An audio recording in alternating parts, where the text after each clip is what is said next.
Hello there, friends. Welcome back to Is This Just Me or Is This My ADHD Part 2? Alright, so yesterday we talked about eye problems, gastrointestinal issues, and sleep disorders. Today we're going to talk about headaches, migraines, seizures, and then metabolic issues and cardiovascular issues. My name is Andrew. I'm an academic STEM researcher with over 15 years of experience in my field studying neurodivergence and autoimmune diseases. And if my content resonates with you, my research is crowdsourced. I am about $19.73 away from my weekly rent goal. If you would like, you can show me how important my research is to you and our community by hitting me up on Cash App, Venmo, PayPal, GoFundMe under the Goo-Man STEM. You can check the link tree in my bio as well. And as always, thank you to all the lovely people that donate and support me. I love you guys. We're going to start with headaches. If you have ADHD, you probably are already aware of this, but we have a really high propensity for headaches. This isn't just tension headaches, orthostatic headaches. This is vascular types of headaches. You can see behind me, classic migraine cluster headache. And that's because, much like we talked about in the eyeball for people with ADHD, we have really bad vascular systems. We have a much higher risk for cardiovascular disease, and those vascular abnormalities pop up in the brain. It's neurology's white whale to find out why headaches happen in people. Like, we know very, very little about what causes them outside of like migraine research. 95% of people in the population get headaches. There's a very lucky few, about 5% that don't. Talk a little bit about what we do know. So when we're talking about migraines and seizures, we're talking about cortical hyperexcitability.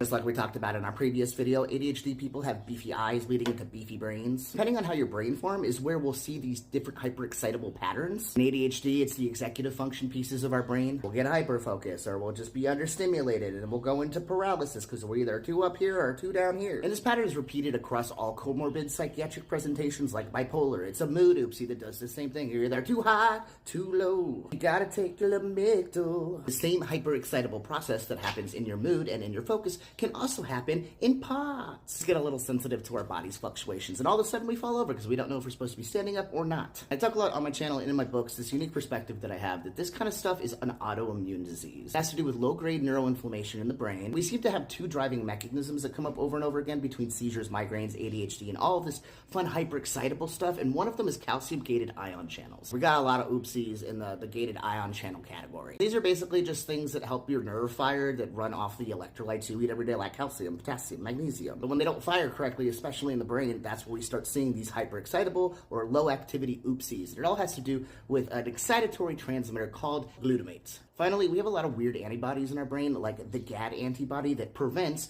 the turnover of glutamate into GABA, so it prevents us from having natural balance between that excitatory behavior. We got a lot of NMDAR types of issues in our brain. These NMDAR receptors play a really big role in synaptic plasticity, which means keeping your stuff up here healthy and learning and memory. A little bow on it, you have a bunch of hyperexcitable pockets in your brain, depending on your genetics, and do different things when they get all excited. You either go hyperfocus mode, you have a seizure, you have a migraine. I want to leave you with one